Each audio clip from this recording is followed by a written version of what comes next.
83 points. You see this? 83 points? Crazy. I don't really know how to put this into like I can't really comprehend this. Um Bam Adebayo just scored 83 points in a game. In an NBA regular season game, Bam Adebayo scored 83 points. So now to put this into perspective, right? He's 17 points off of Wilt Chamberlain's 100 points game. 100 points game, yeah. And he has more points in an NBA game than Kobe Bryant, Luka Doncic, Donovan Mitchell, Joel Embiid, Devin Booker, and the league. The whole league. Crazy. Like, this is nuts. I don't really like this is insane. Um Now I'm a Heat fan. I'm also a Knicks fan. I've been a Heat fan for my whole life. And well, for a lot of my life, I'll say. And I've only like maybe 5 years ago, I've adopted being a Knicks fan. But nonetheless, keeping up with the Heat has always been kind of like a pleasure of mine. And obviously, I've seen them through their struggles, through their ups and their downs and whatnot. The Jimmy Butler era was amazing for me to see. And thankfully, I was also able to see Kobe Bryant's 81 point game against the Toronto Raptors. It kind of hurt to see because I'm a Canadian. I don't ever want to see the Toronto Raptors get kind of get dug out like that. But yeah, 83 points in a game. That's nuts. That's amazing. Um, I remember kind of like looking back most recently when I've kind of started to get deeper into my fandom of the NBA, seeing that you know what the original what kind of the original reactions were to Kobe's 81 point game, and they were amazed. Everybody was amazed by the fact that someone was able to reach 81 points in a game, and that seemed like a feat no one else would be able to do for ages. And granted, it's been ages. Not I guess not ages, but roughly 10 or so years. And Bam Adebayo did it, and he was probably the least likely. No, I guess not least likely, but the least expected to do it.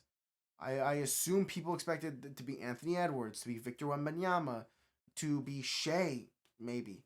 You know, I definitely know some people thought it'd be Shea from the numbers that were put up, and it was definitely it was an interesting game. I'll say the least. That's kind of a minuscule way to put it, saying it's interesting. This Washington Wizards defense was abysmal. I'm gonna put it like I'm gonna say this right now, right? It took 70 points to get into the Wizards coach head. Oh, maybe we should double team Bam. Maybe now is a good time after he has scored 70 points on us to then double team him. That's nuts to me. Because usually you see double teams coming on, maybe after 30 games, maybe after 34, maybe after 40, more so after 40, or maybe even 30, high 30s or low, depending on the game, whether it's close or not. And it's not like this game was a crazy blowout either. They only lost by 11 points. Maybe I read the score wrong and they actually lost by 100 points, but from what I've read, from what I saw, it was 11 points. Nonetheless, though, um, this is crazy, like really, really crazy, and I definitely like.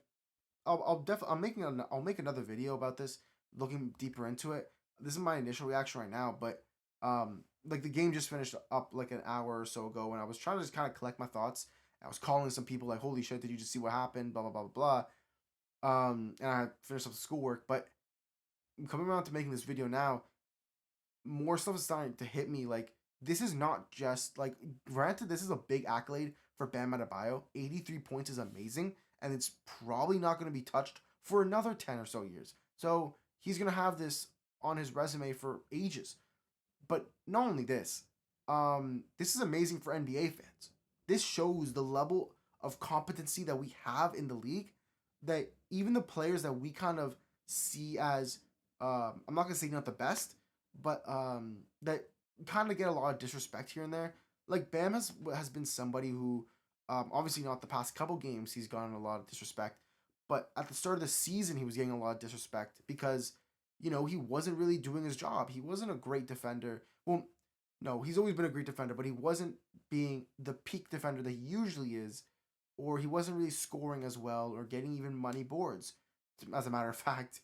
And so, when you kind of saw him at the start of the season, he was like, you kind of thought to yourself, like, what is this guy good at?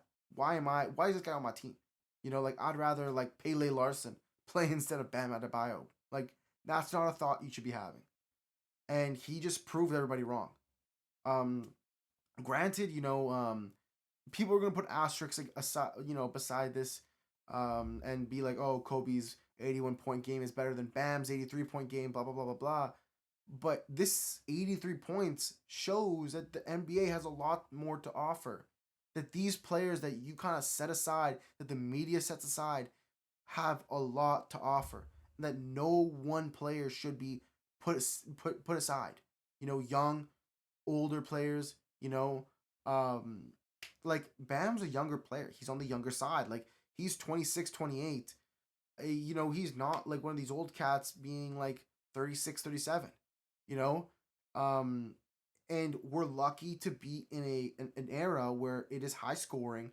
It is so much more entertaining. Well, I guess to some people it isn't. All threes. Some people may not like that, but the spacing, the high defense, the high 3-point percentage, the high 3-point uh, attempts. You know, this is kind of an era that we know is high scoring, but we haven't actually seen a high scoring game like this before. 83 points is an accolade that, like I keep reiterating, that this is something that nobody has hit since Kobe. He scored 81, and that was, like I said, amazing. That was baffling to some people. 83 is even more. Um, and the fact that some of the greats like Luca, Donovan Mitchell, Joel Embiid, if you want to count him great, but what's his name? Devin Booker. Oh my gosh, I literally have a book. I have book one. They're my favorite shoe. But this, like I keep saying, this is amazing for us NBA fans, and it's something that we need to appreciate. And maybe this will be a turning point for some people, being like, "Wow, maybe I put aside people too fast. Maybe I, judge people too quickly in this game. In this amazing game that we call basketball. You have to enjoy, you know, um, and it's something that not a lot of people do often. They criticize, and I understand the criticism of this game. 46 free throws being attempted is absurd. Like, I don't know why I said like absurd. It is so crazy that there's people who I saw comments saying, SGA, we don't need you anymore. Bam's here. We got this. Like, okay, funny, right? Shea gets a lot of free throws, haha, whatever. But even if 43 free throws were attempted, why did they let him get to the line every single time? This Wizards team wasn't able to stop him from getting to the line, which is crazy to me because it was kind of like it was really really like fake fouls as well. I'll say like he was baiting a lot, but these are very avoidable. And yes, they are a young team, and it comes with time, and it comes with experience. But this coach should have double team Bam and maybe switch the defender, or maybe tell Alexar to play less physical defense and whatnot, and maybe drop back, go for the block, whatnot, and kind of you know push him in a direction where Bam wouldn't have scored 83 points. You know, it was funny. It was funny in a sense to kind of see this Wizards team kind of get looped around and around and around, and every single time he gets to the basket, you can kind of see on the Wizards' face like, oh my god, this again, whatever. Which I understand because 46 free throws is absurd. Like I said that again, like crazy. Like if someone got to the line 46 times on me, I'm leaving the court because obviously I can't play defense properly without fouling. Um, but nonetheless, this isn't just a bad game on the Wizards. It's a great game on the Heat to kind of show where they are, where they're at in their development cycle. Um, this is a team where like this is the Heat right now are a team that you don't really want to go against in the playoffs just because you don't know who's gonna have a good game. Like we just saw today, Bam Adebayo was able to score 83 points, granted on the Washington Wizards, but 83 points nonetheless. And Pele Larson has scored, has had high scoring nights before too. You know, Jaime Jaquez has had high scoring nights. Norman Powell's had high scoring nights. Davion Mitchell, so on and so forth. I can go through the whole roster, and one of them has at least had a 20-point game this season, or multiple 20-point game this season. It's crazy to me that this Heat team is still a team we sleep on. Like the Charlotte Hornets deserve. I can't believe I'm about to say this, but the Charlotte Hornets deserve a lot more respect than what we're giving them. They're not a team that is bad anymore. They are an actual NBA team that is competent. They should not be grouped into the likes of the Sacramento Kings, the New Orleans Pelicans, the Washington Wizards, the Utah Jazz. The Jazz are breaking out of that, you know. I believe that they will next year.